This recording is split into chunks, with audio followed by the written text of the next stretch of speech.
Then would you like to take over and chant for Manana?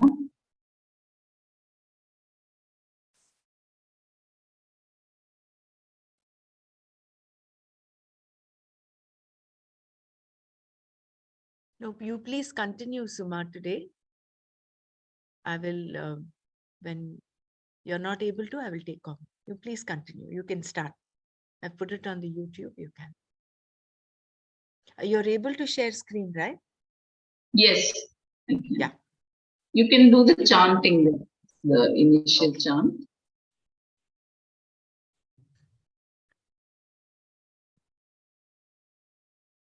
Om Sahana Vavatu Sahanau Bhunaktu Sahaviryankaravavahai Tejasvinavadhitamastu ma vidvishavahai. Om Shanti Shanti Shanti. Narayanam Namaskritya Naram Chaiva Narottamam Devim Saraswatim Chaiva Tato Jayamudirayet. Jai Gurudev.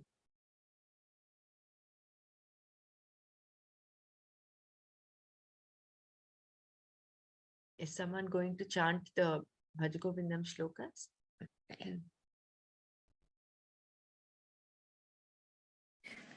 I can chant, but I'm outside. Is it disturbing? I don't know whether the sound, because I'm outside. As of now, it is fine, Bela. We can't hear any extra sounds.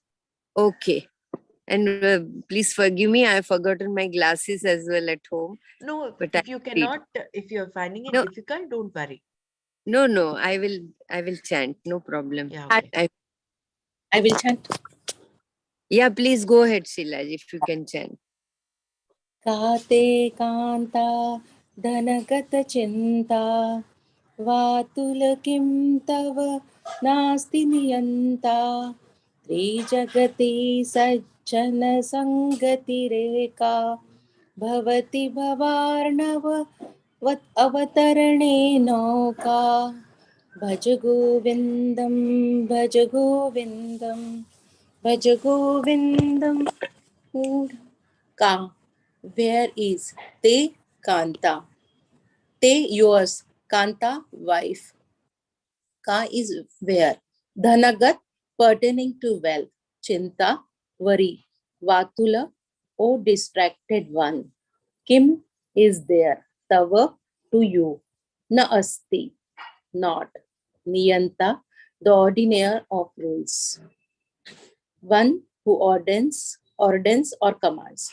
Tri Jagati, in the three worlds.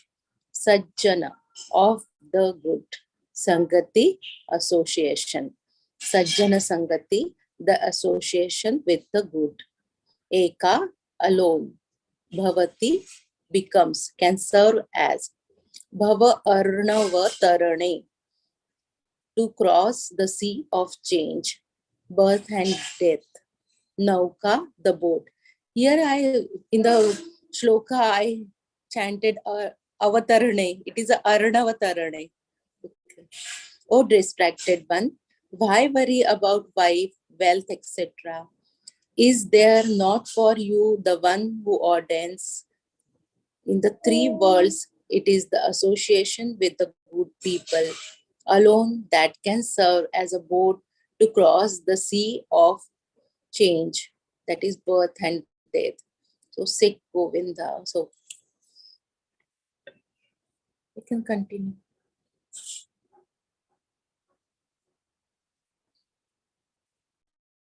Yeah. Why worry about wife or wealth? There is yet another reading.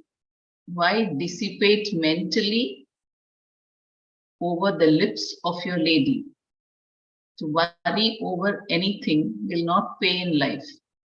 To worry means to waste our mental energies, and when once the mind is stormed with sensuous thoughts regarding any problem, the impoverished mind has no more any vitality left over in it, with which it may face effectively its challenge. Worry exhausts. It saps out all the fluid dynamism that the personality has, with which alone it can confidently face the battle of life.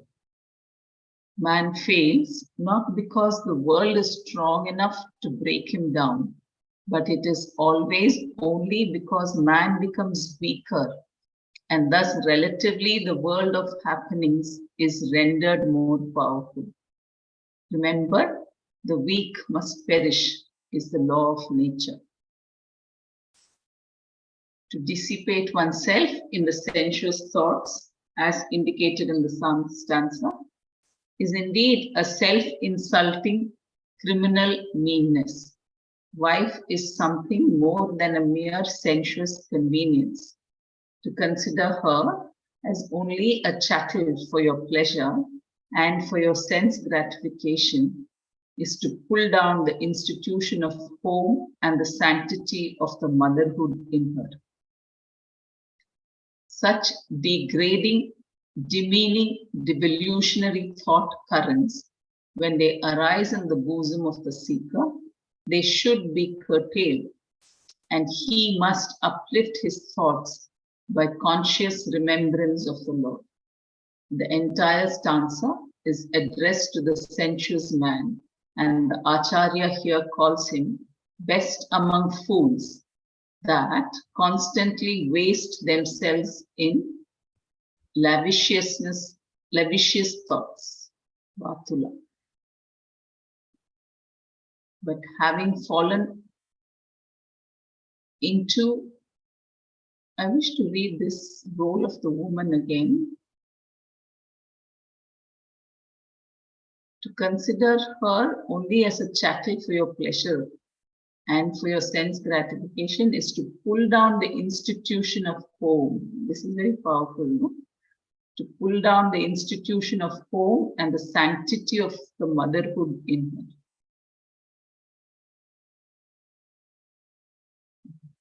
I wish this knowledge spreads to the whole world.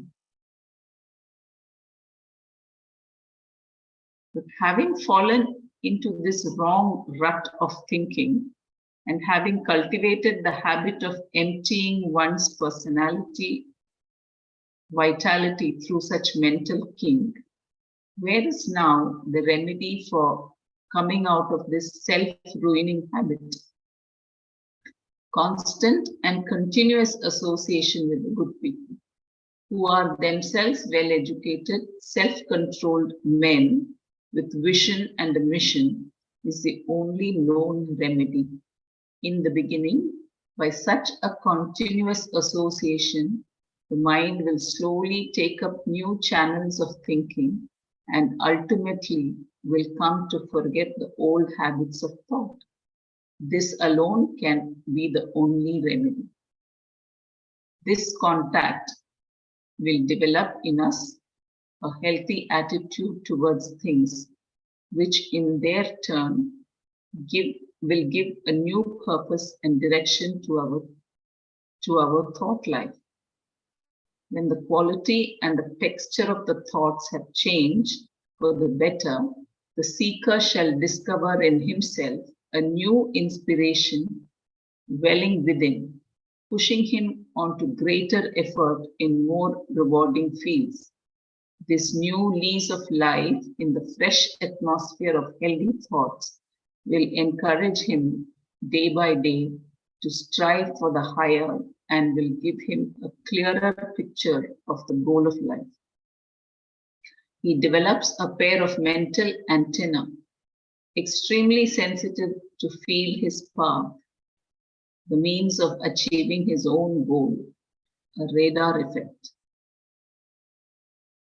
Physical self-control, Dhamma, brings about mental peace, Shama, which creates a satisfying inner joy, Santosha, of the spiritual heart. With such an inner instrument alone, sincere self-study, swadhyaya, and reflection, vichar, can be undertaken, with assurance of credible profit.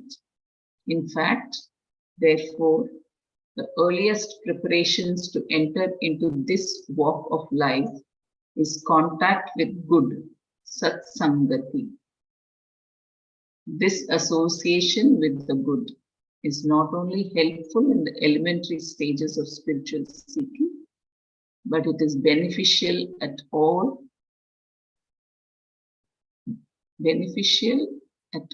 the seeker's subsequent stages of self-development and growth within. Good association, satsang, with the spiritual teachers and co-students will help us throughout our pilgrimage. Therefore, satsangati is metaphorically used here as the boat, nauka, to cross the ocean of limitation, bhavanava. A boat is not only useful just while leaving the shore, but until we land safely at our destination. All throughout the journey, the boat is that which keeps us afloat on the sea. Each wave lashes on it. The boat absorbs the direct shocks and imparts to the traveler only a little tossing, perhaps. Atop the crest of the wave, on the ascending slope of the waves, at all places, all through the passage, the boat keeps us dry, safe, and relatively comfortable. Constant association with the wise becomes thus a protective armor on the inner equipments, which are the only armaments with which a seeker has to contend alone with the dire enemies of his own false values, acquired habits, and sensuous living. So, the enemy is within our own false values, acquired habits, and sensuous living. This is the 12th stanza with which the bouquet of 12 verse flowers, Dwadasha Manjarika Stotra, concludes. These are the 12 verses directly given by Acharya Shankara.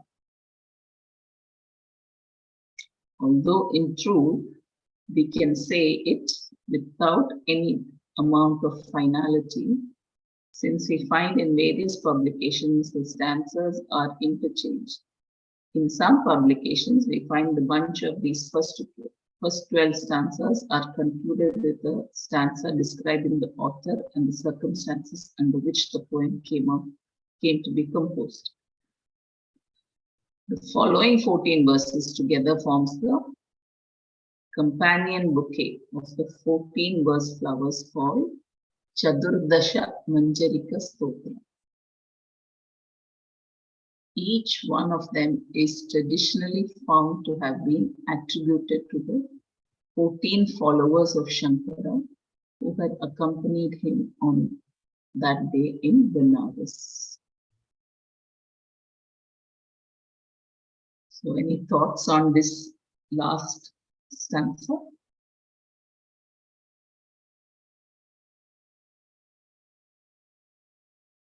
I think it's the importance of satsang that is highlighted here, and how that will bit by bit cleanse the mind of its false ideas, false thoughts, and all the sensuous thoughts that it might otherwise be involved in.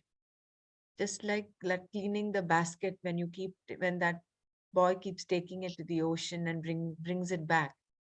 Each time, a little of that dirt keeps getting washed up. So therefore, constant company of the truth, company of learned.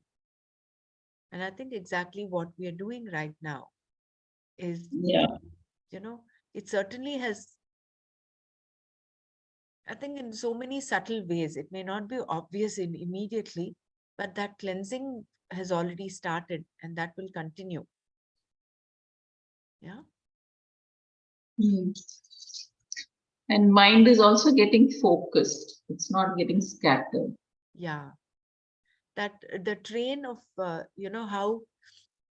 how shama, how dhamma, control of the senses, leads to shama, and how that leads to santosha. That is a beautiful train Yeah. of thought that Shankara has given. This is the ladder of climb, no? The earlier verse.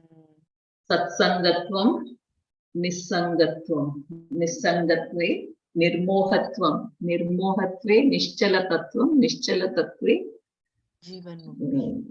Jivan Mukti. So it is the Satsanga which is going to take us from level 1 to the top. Correct.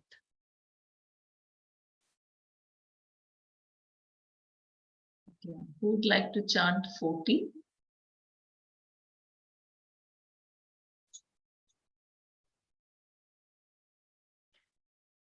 Sheila ji. Okay. And let me, ॐ लुञ्छितकेशः काषायाम्बर बहुकृतवेषः पश्यन्नपि च न पश्यति मूढो रुदरनिमित्तम बहुकृतवेषः भज गोविन्दं भज गोविन्दं जटिलः one ascetic with matted locks. Mundi, one with shaved head.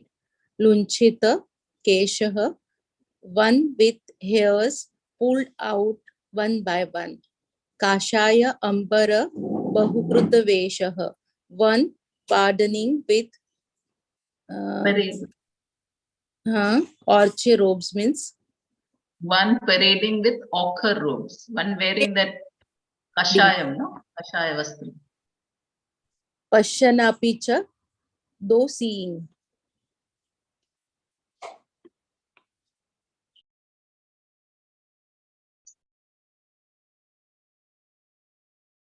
Na, never. Pashyati, sees. Mudha, a fool. He indeed. Udar nimittam, for belly's sake. Udar nimittam. Bahu, put, vesha. These different disguises or apparels. So seek Govind. One ascetic with matted locks, one with shaven head, one with hairs pulled out one by one, another parading in his ochre robes. These are fools who, though seeing, do not see. Indeed, these different disguises or apparels are only for their belly's sake. Seek Govind, seek Govind. We are told that Cain, the second son of the only father at that time, Adam, started murder and destruction of life on the surface of the created world. When the world was first created according to the Christian mythology, the art of killing was inaugurated by Cain because Cain never wanted to work. With minimum work, he wanted food. So he found that with least effort, he can have plenty to fill his belly. If he stood behind the rocks and treacherously killed any animal and ate it, minimum labor and maximum comfort is the dangerous philosophy of selfishness that started the destruction civilization.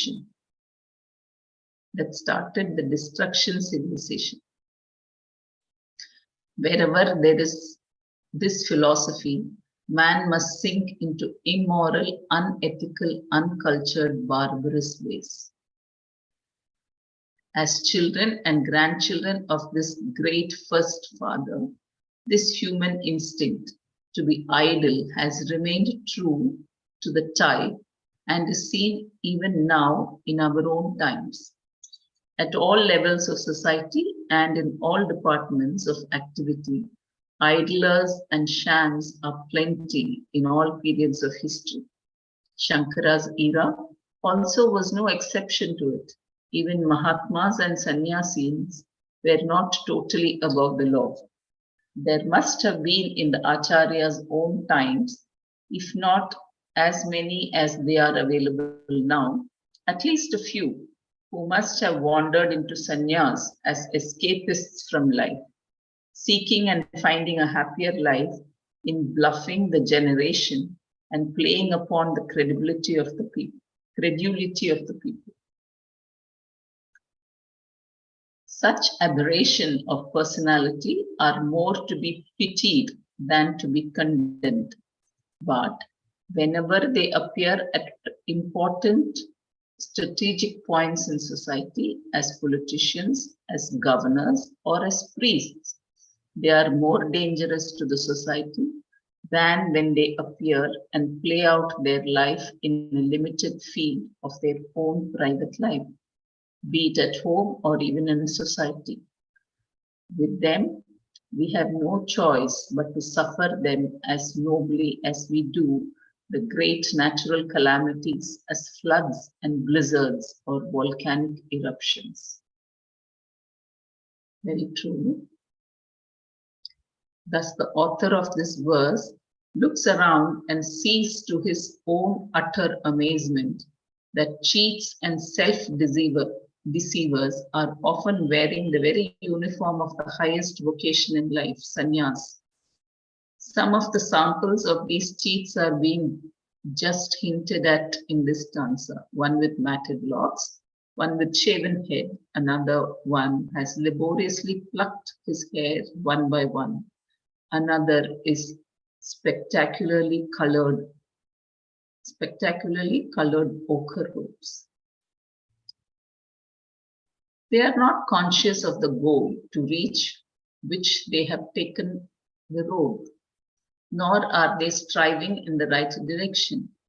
Maybe every one of them takes to the sacred cloth with real intentions and sure purposes, but alas, en route, as time passes on, they come to forget the very purpose for which they have made the sacrifice of their domestic life and their duties in the society as an individual citizen.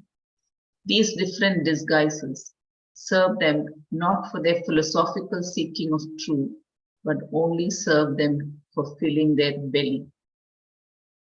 If this was true at the time of Shankara, today, when more bellies are more often empty, it is the logic of life that more people should take different types of disguises for the sake of satisfying their own hunger. Thus, guided by self-preservation instinct and the lust for power and wealth, there are such false people in every walk of life, even today. False leaders, false policemen, false artists, false preachers, untruthful men, feigning by their external dress and behaviors to be what they are not actually by themselves. The falsehood indeed is as much a brilliant human capacity as honesty is one of man's heroic perfections.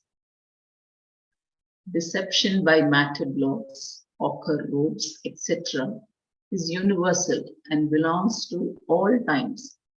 The wolf in the tiger's skin is nothing new, but in other walks of life, such deceptions are not so dangerous as in the path of spirituality. We have them everywhere in all creeds, political, economic, scientific, and even spiritual. The classic example is the sensuous king of Lanka approaching the hermitage of Rama with the basest of intentions of running away with Sita, dressed as he was at that time in the robes of a sannyasi. Even such fraudulent persons, when they adorn the sacred garment, must be conscious of the glory of sannyas, at least at moments when the large number of the faithful Hindus prostrate at his sacred feet. Again, he is constantly reading about it. He has of necessity to talk about the glory of the whole. Thus, intellectually, he must be knowing what is the noblest way of life he sees, and yet seems he fails to live up to it, yet he sees not. Then, why has he left home, cultivated his matted locks, or shaven off his head, etc.? All we can say is that such low, despicable, insignificant worms among mankind are a threat to the society, and in their incapacity to earn and live well by serving the community, they have taken to this well-paying profession of deception. It is merely for the belly's sake. Udara nimittam. Udara nimittam.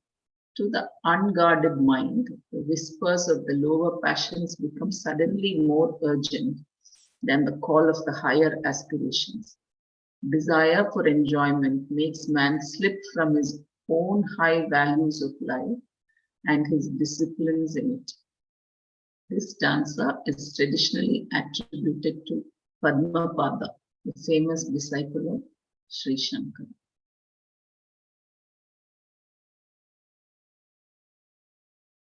Anyone would like to share? This is a very common thing happening throughout all ages, deception, and in all fields of life. And Swami Chinmayananda says this is most dangerous in the spiritual field, when deception happens in the spiritual field. So true, no? Or people fool people It for would not be considered power, this. money, Yeah, position. someone wants to share.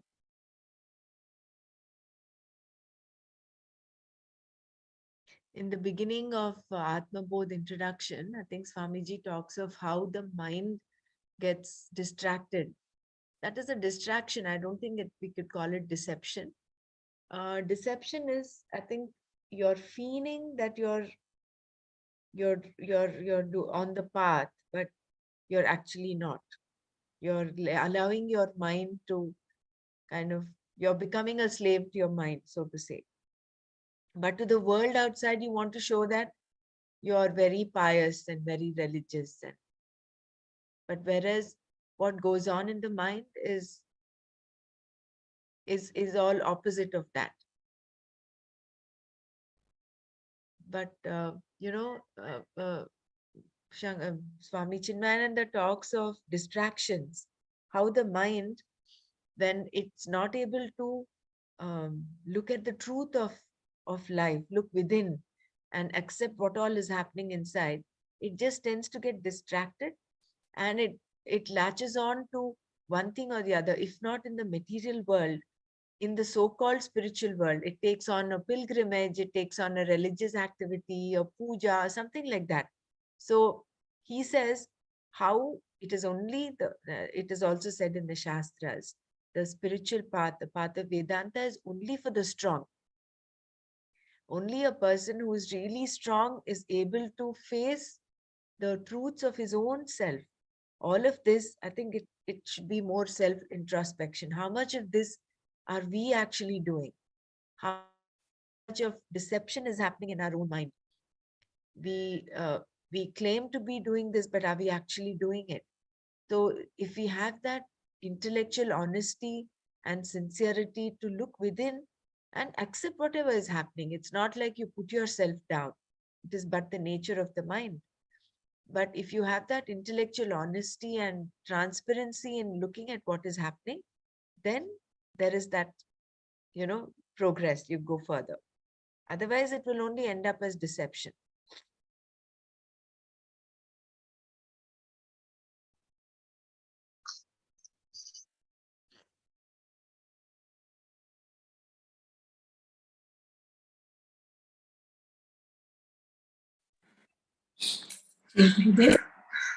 Angam galitam palitam mundam dashana vihinam jatam tundam vritho yati grihitva dandam tadapi na munchati आशापिण्डं भज गोविन्दं भज गोविन्दं गोविन्दं भज मूढमते.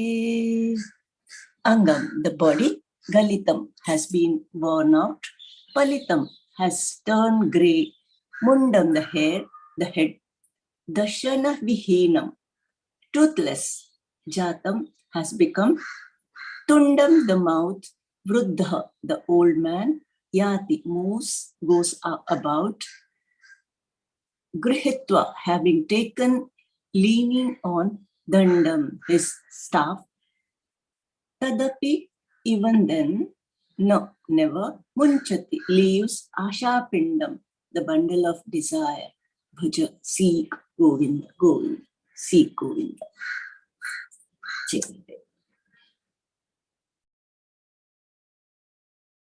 The body has become worn out. The head has turned grey. The mouth has become toothless. The old man moves about leaning on his staff.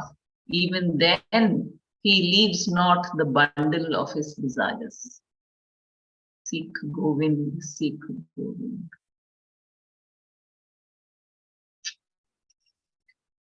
That the power of desire to enjoy the sense objects is irresistible and unending is indicated in this stanza. The individual, if he is young, hale and hearty, brimming with energy, then the sense passions are but natural, and if not, entirely inexcusable, at least to an extent, it is understandable. We can very well appreciate how the world preys upon him. But this is not all. The author paints so beautifully with a very few artistic strokes of his pen the picture of a dilapidated physical form tottering with age, in a body worn out, hair grown grey, and mouth turned toothless. The old man moves on, leaning on his stick. Theoretically, it may be assumed that he has exhausted all passions and feels no more any hunger or thirsty for flesh and pleasure, but it is very rarely so. The bundle of his desires even then leaves him not. On the other hand, it persecutes him all the more because the mind thirsts, the intellect plans, and alas, the body cannot execute. It is like the sorrows of one suffering jail life, where he remembers his home, the sweet joys in the gurgling laughter of his dashing children at home, and yet he cannot reach them because physically this has been rendered impossible. Suffering thus the greater tyrannies and inexpressible desires that ever storm him within, the old man lives an agonizing life of unimaginable sorrows. By the statement, the author indicates that the only way to peace is to control desires even while we are young, so that it becomes a habit. Thus, at least when the youthfulness has departed, the matured old man can come to live peacefully his time of retirement in tranquility and inner joy.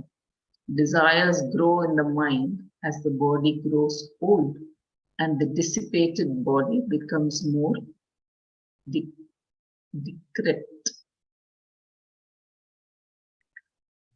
The capacity for enjoyment leaves the body, but the mind, which has developed habits of immorality, cruelly persecutes the emaciated body. In this stanza, the picture of a young man growing old is beautifully screened. The sequence of the lines of the stanza is very is the very sequence in which age appears. First, the body becomes old, then the gray hair appear, then the tooth start falling off, and at last the backbone has no more strength to hold the body erect, and it takes the help of a stick to keep himself erect. Leaning on his staff painfully, he drags himself on tottering legs, a sad and pitiable sight indeed. And yet man cannot get rid of his heavy load of desires. They seem to multiply as the body moves nearer the grave. This is Maya, this is Moha. The stanza is attributed to Trotakacharya.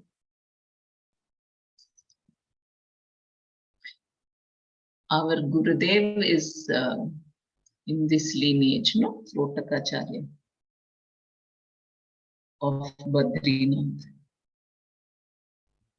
Padmapada was made head of Puri. And Hasta Malaka, I think, was Dwaraka, head of Dwaraka.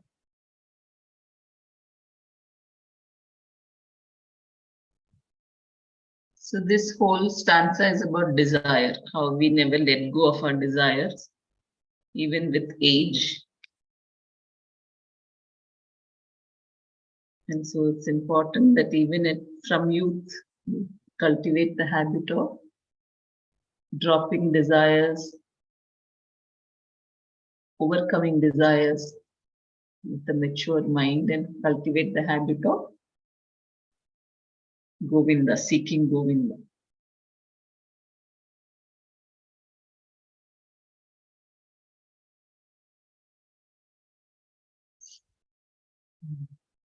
Anyone wants to share?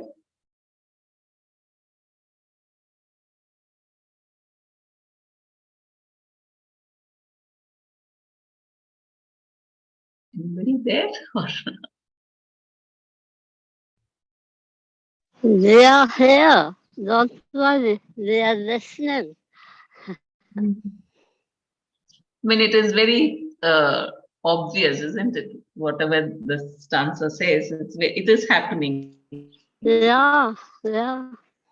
It is so beautiful. In everyone's that, life, and yeah, that even when we are towards the end of our life, the desires still continue. Yeah. says they seem to multiply as the body moves nearer the grave. This is Maya. Yeah. This is so true, no? That is why knowledge is the sword that is with which we, cut this rope of desires. When you're in knowledge, then see, desires are but natural as long as we have the body and mind. But then holding on to them, craving for them, and getting upset, getting entangled in them, that is what is causing us to get stuck in this Maya world. So understanding them through knowledge, it is only through knowledge that you can the hold the desires have on you will loosen up. Dr. Zanga, Yes. the desire to have so much of spiritual knowledge, is that not desire? But that is towards mumukshutvam, no? That is one thing you should have. Okay. Isn't it? Till you reach the shore, you need a boat. And this boat is the knowledge, scriptures. Where do we get all the knowledge from? So that you hold on to. See, of the Purusharthas, there are 4, right? Dharma, Artha, Kama, and Moksha. So to hold on to the Moksha Purushartha, that is what you should hold on to. And whatever aids you in that, like for instance, the satsang is is one of those that we learned in the previous shlokas. Satsang is important. Following the scriptures is important. Otherwise, how else will you gain that knowledge? Isn't it? How will cleansing happen? So that desire is in tune with the mumukshutva. That is fine. I think what he's talking of, desires, is those that lead you away into the sense pleasures, into the world outside, the material world, Worldly desires. Maya. worldly desires. Yeah. Okay. Where you're indulging in your senses. Yes. Thank you. But the scriptural knowledge is helping you cleanse your mind, isn't it? It's giving you that clarity, it's purifying the intellect. Thank you.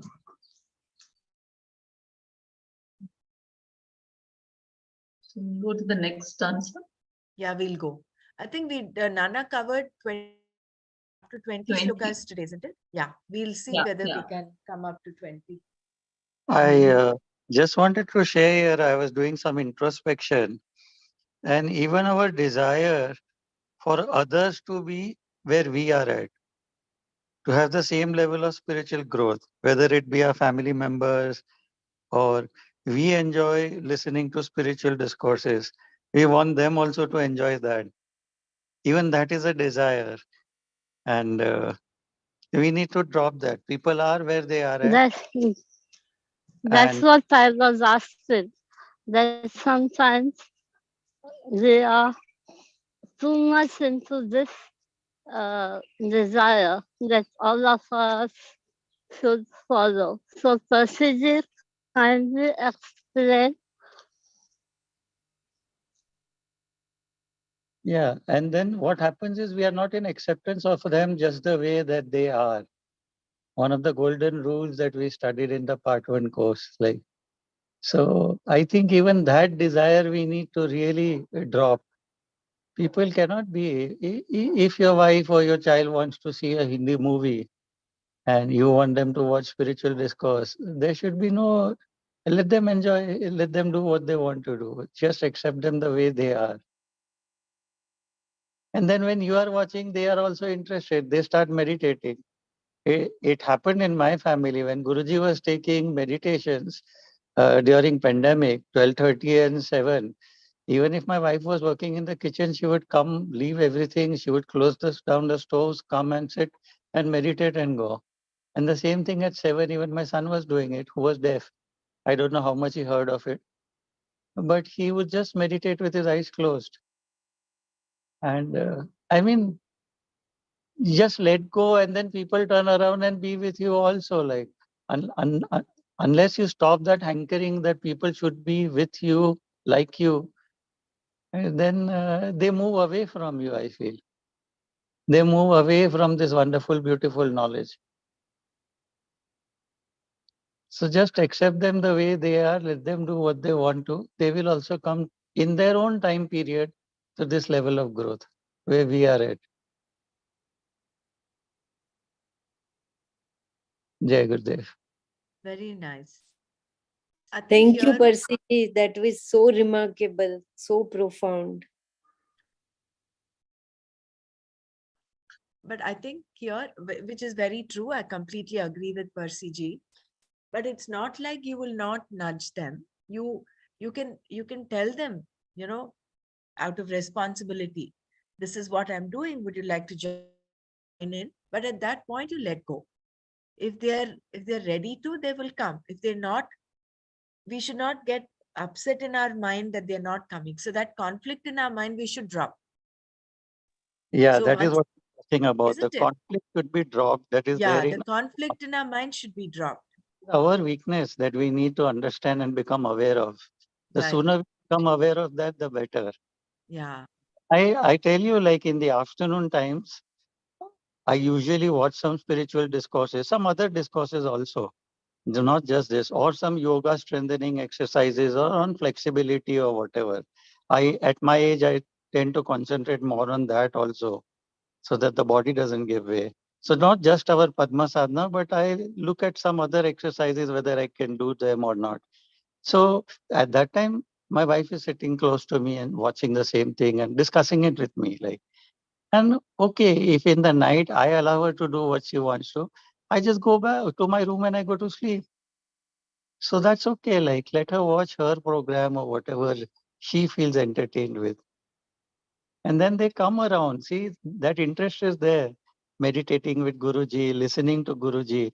And then certain times on her mobile, I just send some extract of Guruji across. And she listens to it. And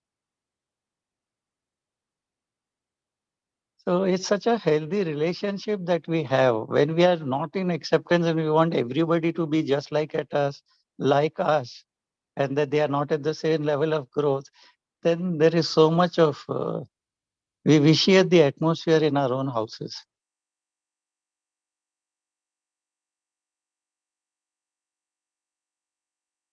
Today also all this crossing through the boat, going to the other shore, the knowledge is the boat, lot of introspection, like yes, and then when you come to the shore, you need to drop the boat also. You need to come out of it. So wonderful. I just with my eyes closed, I was just introspecting on all this. Jai Gurudev.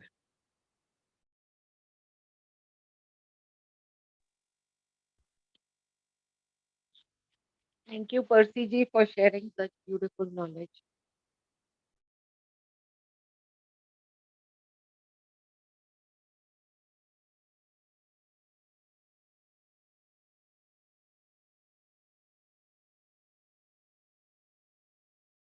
We go to the next answer. Yeah.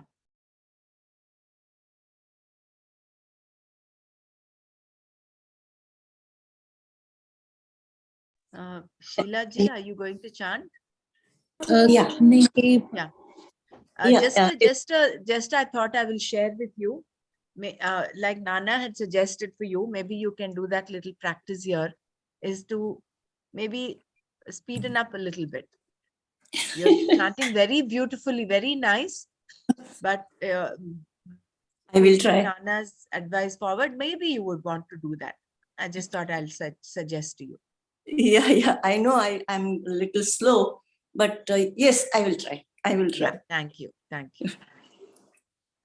अग्नेवन्नी पृष्ठे भानु रात्रौ चुबुक समर्पित जानु करतल भिक्षस्तरुतलवासः तदपि न मुञ्चति आशापा भज गोविन्दम् Sorry, गोविन्दम् my phone went on. Please. गोविन्दं भज मूढमते. Yes, Jai Gurudev. I'm sorry.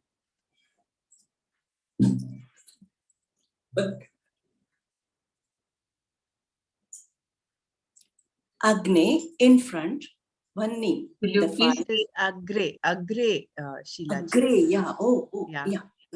Agre in front. Vanni, the fire. Prushte at the back. Bhanu, the sun. Ratro, at night. Chubuka samarpita janu. With his knees held to his chin. He sits. Karatala bhikshaha. Arm in his own scoop palm, he receives. Tarutala vasaha, under the shelter of the tree, he lives. Tadapi, and yet, no, never. Munchati, spares, leaves. Asha pasha, news of desires. Bhaja Govinda, seek Govinda. In front of the fire, at the back of the sun, late at night, he sits with his knees held to his chin. He receives arm in his own scoop palm and lives under the shelter of some tree, and yet the news of desires spare him not. Seek Govinda, seek Govinda. Jai Gurudev. In the previous stanza, a householder suffering the persecutions of his own desire was painted exhaustively, and it was held up to the ridicule of all thinking persons. In this, the wandering monk in any way exempt is then the wandering monk in any way exempt from such subjective self-persecutions? The tyrannies of desires are universal. It is a law of nature. As all scientific laws, it is also universal, and it respects no personality. The reactions of desires spare none. To bring home this idea, the picture of a true ascetic is brought out here. One may be having none of the elaborate comforts of life and having renounced everything, including even the minimum necessities of life, may come to live with no clothing, no shelter, and with scarcely any food. Even such an individual who, to fight the inclemencies of weather, may resort to warming himself up on cloudy wintry days near the fire, and in the clear and bright daytime, he may bask himself in the warmth of the sun. When at night the fire goes out, he may bend himself upon himself, and with his chin held tight to his own knees, he may spend the rest of the time of the cold night. He may not keep to himself any possession, not even a begging bowl. He may accept what is given unto him in his own palm. For shelter, he may choose to be under any wayside tree. Thus, an individual may come to leave even the utter necessities of life, and for all practical purposes, may look a real man of renunciation. And yet, says the author of the verse, we find the cords of desire never leave him. Tadapina munchati asha pashaha. While indicating thus a fact in life, all the pseudo-sannyasins are contemptuously laughed at in this verse. Mere asceticism, however impressive it may be, will not be sufficient in itself. Renouncing the objects of the world is not real renunciation. To give up our desires for them is a real sacrifice. To give up our desires for them is the real sacrifice, and to dry up this desire, we must distill our personality of its contents of craving. No doubt, self-denial at the level of the senses is the means, but the goal is the total elimination of even the very thirst to enjoy. Shankara, in Atma Bodha, very vividly describes that the spiritual student should give up all his desires, should give up all his clinging attachments to the joys arising from the outer objects. Self-denial, even when it is real, cannot produce true results unless it is accompanied by high mental purity. The stories in the Puranas of Rakshasas doing tapas are examples to illustrate this point. Out of all their tapas, the Rakshasas ultimately got only their self-destruction brought upon themselves by their own indulgence. Gitacharya calls such people who so ostensibly practice asceticism but are in fact mentally spending themselves in sensuous self-dissipation as hypocrites. Physical self-denial, it is now clear, alone in itself will not do. There must be elimination of desires from the mind, without which all asceticism is a mental self-persecution. Through asceticism, the vitalities that would otherwise have been spent in indulgence can be conserved. But without redirecting it for creative self-application, self-denial becomes a ruinous self-suppression, reapplying the energy so discovered in ourselves as a result of our self-denial in the path of positive development and spiritual unfoldment is called sublimation of our instincts. Suppression is unprofitable. There is no profit greater than sublimation. This stanza is attributed to Hastamalaka. So the gist of this stanza is, along with the physical what do you call it? Along with the physical denial of desires. I don't know if that's the way to put it. We should also have mental purity. The mental maturity is what is real renunciation. Yeah, you were saying something, Pramala? Yeah, it is like people who fast and they're only thinking of food. They're self-denial. I mean, they're not eating anything, but all the time in their mind, they're only thinking of food. So that is not giving up desires. That is one. And the second one is, if we remember in Gita home study, we looked at the rasa. You might give up, you might have some control of your senses, but that vasana, that rasa is still there lingering somewhere in your mind, in the deep corners of your mind. Even that has to go. So that is the sublimation that Swamiji is talking about. It's just like how camphor, it just burns and it sublimates. There is no residue left. It is not like when you burn wood, for instance, there are some ashes that are left. There is some residue. Whereas when you burn camphor, it completely exhausts itself. Then there is no way you'll be, that rasa is also gone. That in the, that little vasana is also gone. So this is the mental purity, mental maturity. Yeah, you're sublimating the desire even from your mind. It is not affecting you anymore.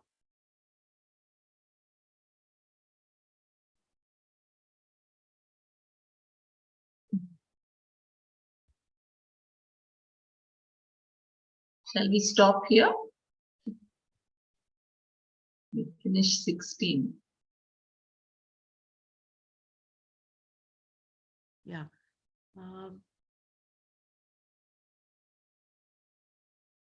That's fine.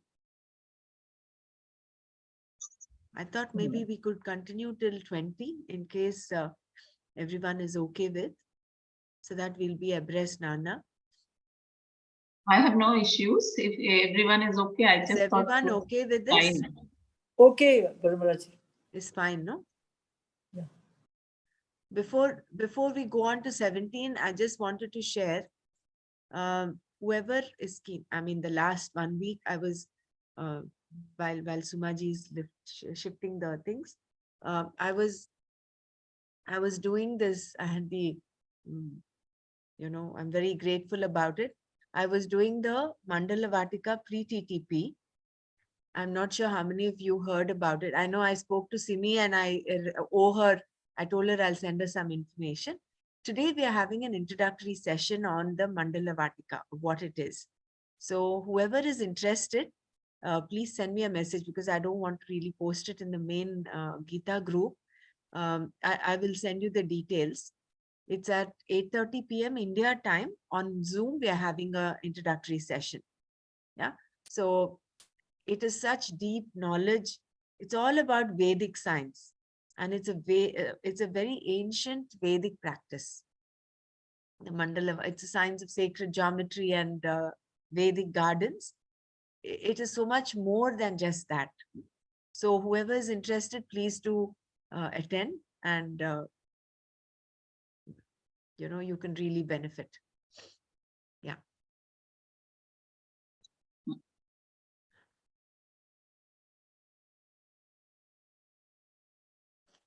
Who wants to chant?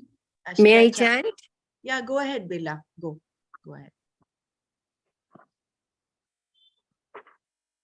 कुरुते गंगा सागर गमनम व्रत परिपालनम अथवा दानम ज्ञान विहीनः सर्वमतेन मुक्तिं न भजति जन्मशतेन भज गोविंदम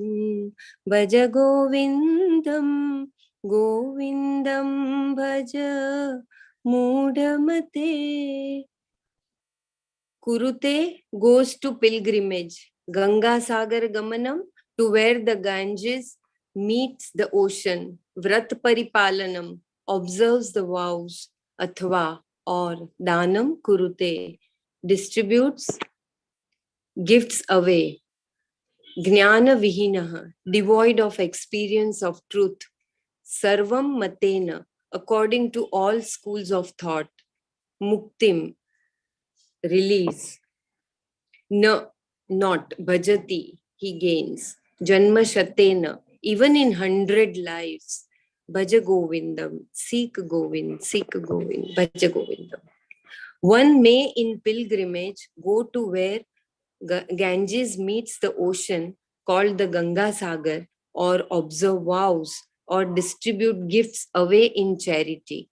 If he is devoid of first-hand experience of truth, jnanam, according to all schools of thought, he gains no release even in 100 lives. Seek Govind, seek Govind. Hastamalaka has thus mentioned and criticized the futility of unintelligent tapas by recluses. Sri Subhoda contributes in this stanza an extension. Sri Subhoda contributes in this stanza an extension of the very same idea as contained in the previous stanza.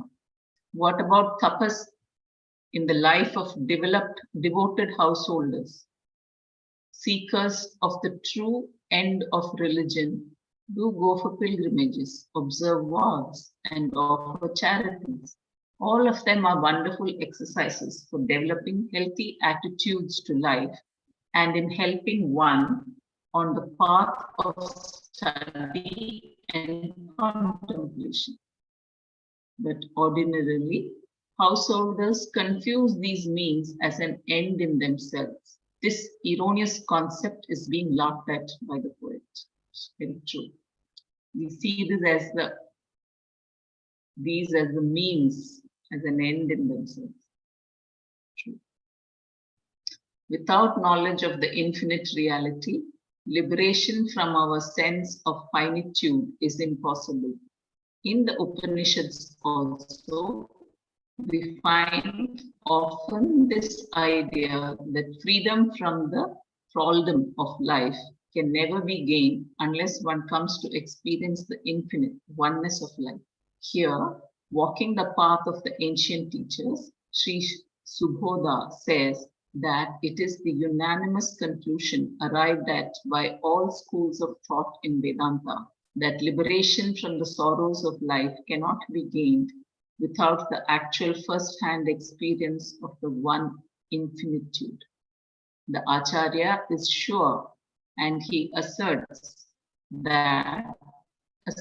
with emphasis that by mere practice of these noble exercises, one cannot reach one's destination, even in hundreds of lives. Janma Shaten. In the text phrase, Ganga Sagar can mean the place where Ganges meets the Bay of Bengal, called in India as the Ganga Sagar.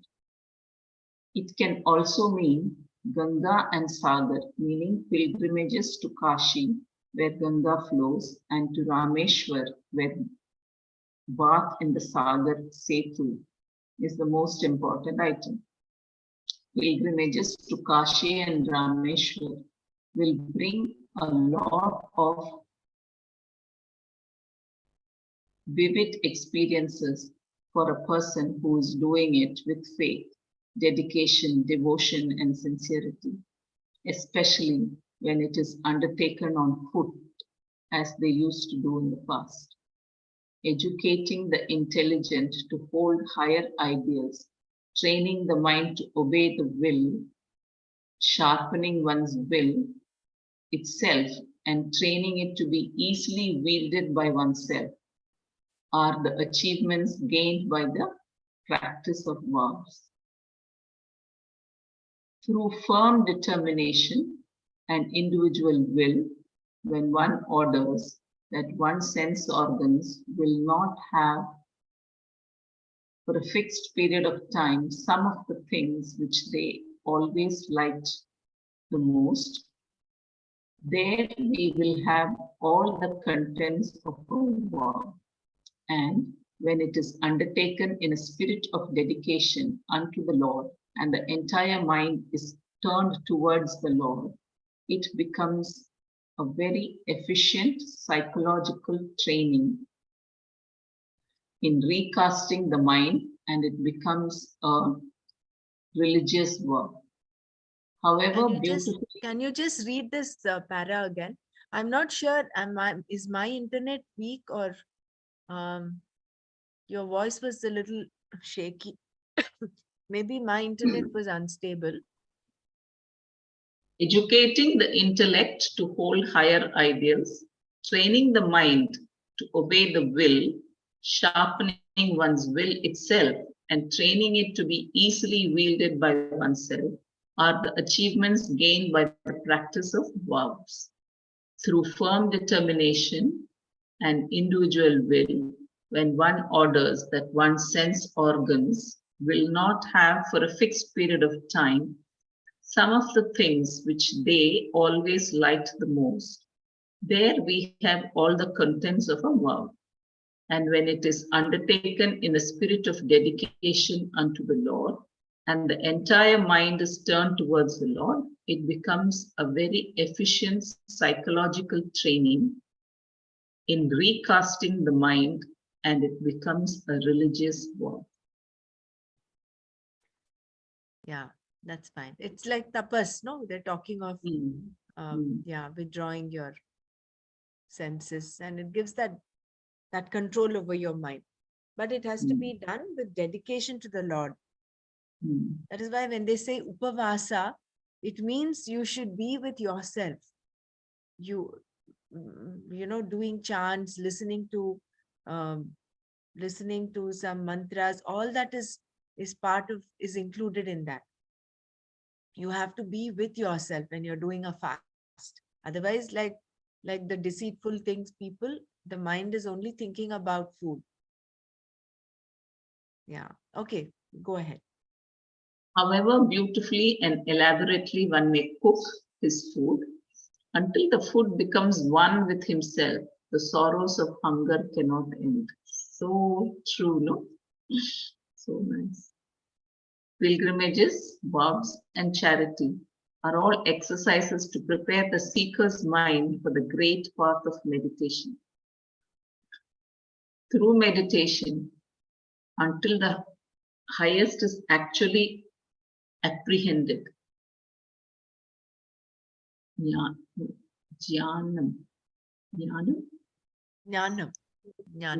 Total freedom, mukti, from the natural human weaknesses can never be gained, not even in 100 lives. Janma Shatena. The old teachers in Vedanta used to tell us, the snake on the rope seen by your foolishness cannot disappear by Garuda mantra. Nor can they be used to add the ghosts you have projected on the post run away by ringing the bell. Waking up alone is the remedy for all the sorrows of the dream. Wake up, O limited ego, and come to apprehend your own infinite nature, wherein there is neither matter nor spirit. Thou art that thou art. This stanza is believed to be written by Sri Subodha.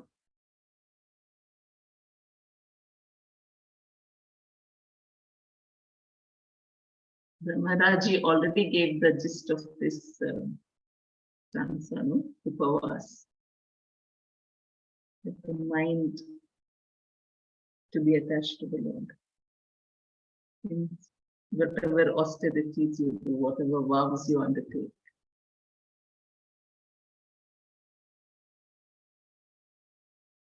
Charity, pilgrimage, everything with that attachment to Lord must be undertaken.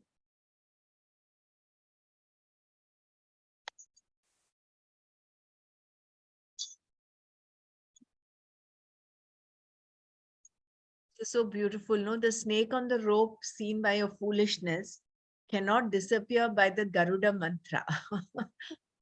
and nor can the ghosts run away by ringing the bell. You know, all these things that we do Are like the pacifiers. are like that. Exactly. It is like we're fooling ourselves. Unless you gain that knowledge that the snake is the rope is the rope and not a snake, and the post is only a post, and there's no ghost there. That until that knowledge dawns, no matter what you do, you might ring 100 bells, but that will not run away, isn't it? So all the karma that we're doing, all those actions, that is why in Atma Bodh, the very first few shlokas, it is, what is that? Pakasya vannivatyanam vina mokshona siddhyati. So without knowledge, there is no moksha. That is one. And because karma is born out of ajnana, any amount of karma you do is not going to take you to enlightenment. And that's exactly what Gurudev said a few weeks back, I think. He said, no sadhana will take you to enlightenment. Nothing you do will take you to enlightenment. That is only preparing you. All that the sadhana is meant to prepare, make the ground ready. Similarly, all the pilgrimages that we do, if you're just doing it with an attitude of just ticking it off on our bucket list, it might not be as meaningful as if you do it with dedication, with devotion to the Lord. All that bhakti is there. That element is there, then it will help in purifying. That will again not lead to moksha. Like in the last stanza of Tattva Bodh, I think, no? Whether you die in a dog eater's house or in Kashi, you will not be liberated unless you get the dawn of knowledge. So people say if you die in Kashi or Varanasi, you will attain enlightenment. Just by departing the physical body there, you're not getting any wiser. Yeah. Nice.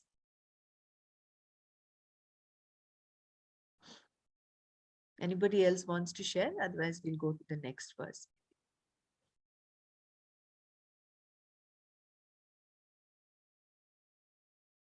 Yeah, you can chant. Yeah. Yes, may I? Yeah. Suramandir taru moola nivasah शय्याभूतलम जिन्नं वासः सर्वपरिग्रह भोगत्यागः कस्य सुखं न करोति विरागः भज गोविन्दं गोविन्दं भज मूढमते.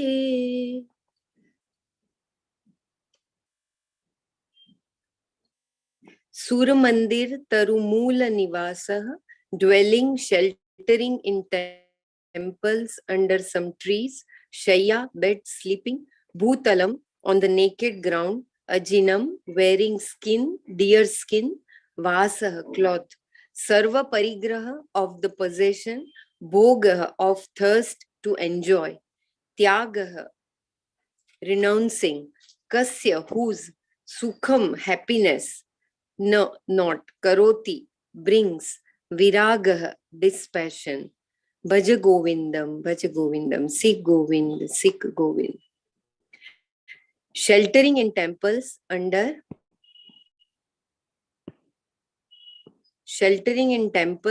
some tree, sleeping on the naked ground, wearing a deer skin, and thus renouncing all idea of possession and thirst to enjoy, to whom will not dispassion, vairagya, bring happiness.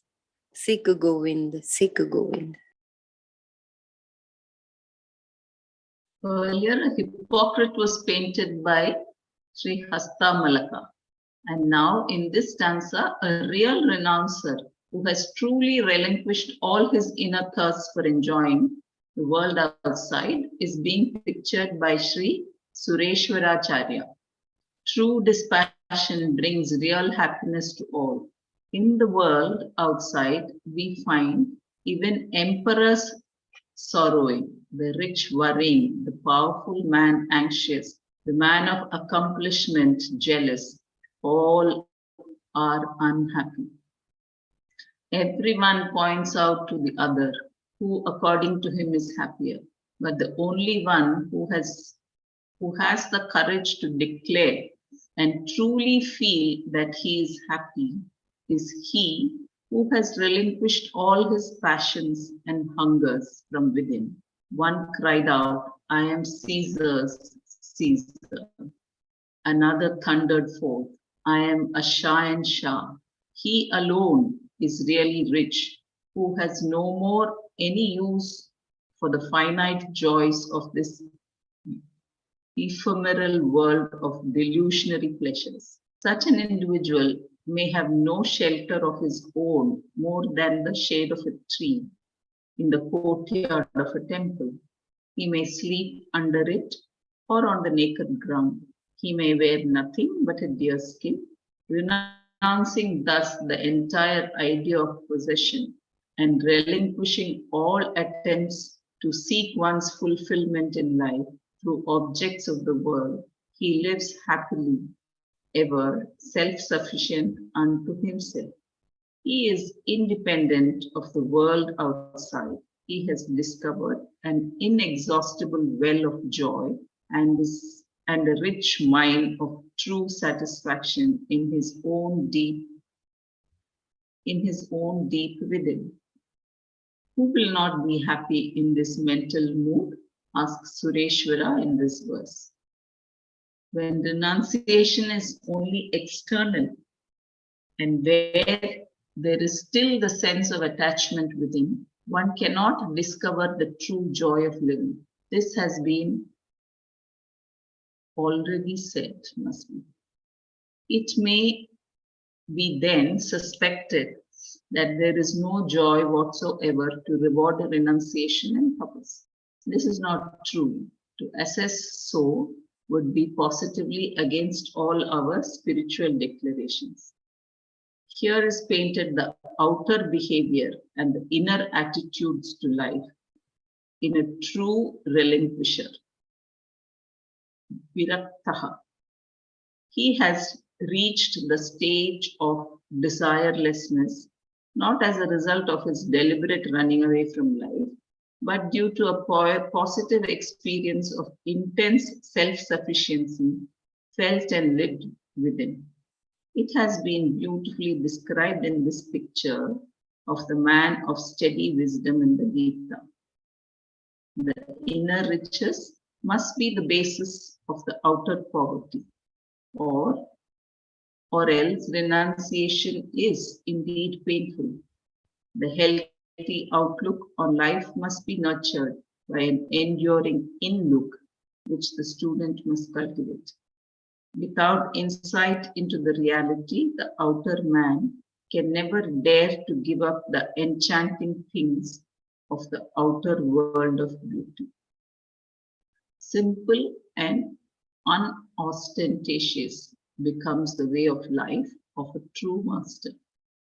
the emperor of emperors in him, lives on the luxurious roughness under some nameless tree, shading the courtyard of any wayside temple.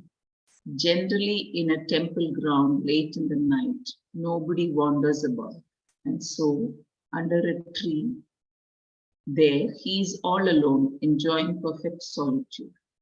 And the sleep is comfortable, not because of the softness of the bed, but because of the purity of the man's heart. The true man of seeking, being innocent, has no mental worry, and so in his positive life of peaceful love to all, he sleeps comfortably on the rough ground, luxuriously cushioned by his own sense of purity and his heart's essential goodness. Who will then not be happy? All others are unhappy indeed. They may have a lot of possession, but their mind has the cancer of desire, and their intellect has the carbuncle of conceits. The same idea is being described in the Upanishads also. By renunciation alone, immortality can be achieved. Again, in another Upanishad, the teacher, after discussing the glory of renunciation, comes to the conclusion renunciation alone is the seat of fearlessness.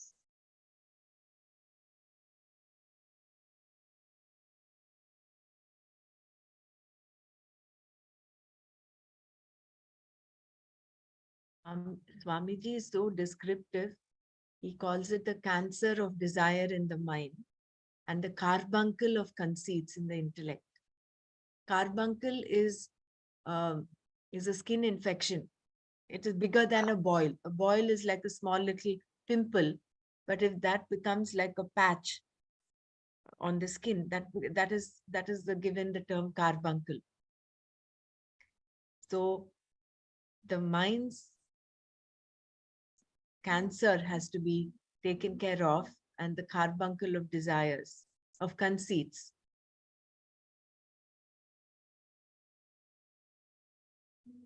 And Vairagya is the way to get to that. I was just imagining this, the whole description of this man sleeping under the tree in the temple with only a loin cloth as his possession. How carefree he must be, no? There's nothing. There is no house to take care of that yoga kshema, the kshema aspect, the security. He does not need to be taking care of his security. He has the whole sky as his roof, the whole earth as his bed.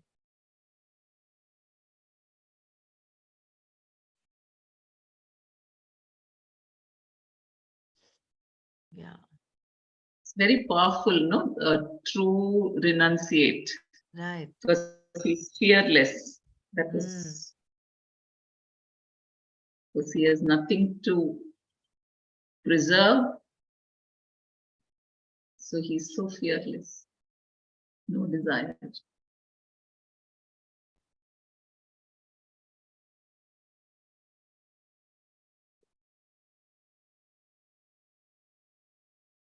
And wherever he's put, he's going to be happy. Mm.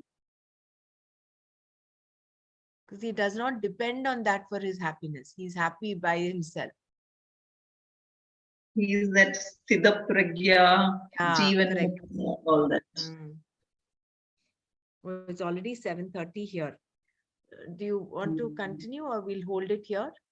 19 and 20. We've had an extended session, I think. Yeah, B, if we could have it tomorrow, please. Yeah. We'll hold it. We'll stop now. I didn't realize it is already 7. Thank you. Yeah.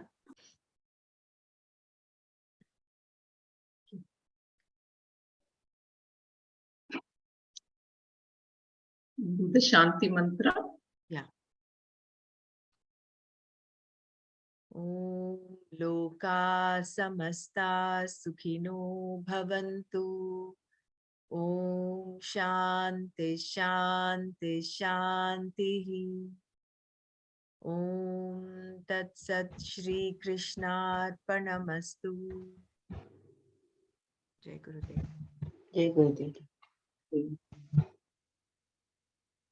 Dhanyavad everyone. Thank you, Sumaji. Yeah. Jai Thank you so much. Thank you, everyone. It was very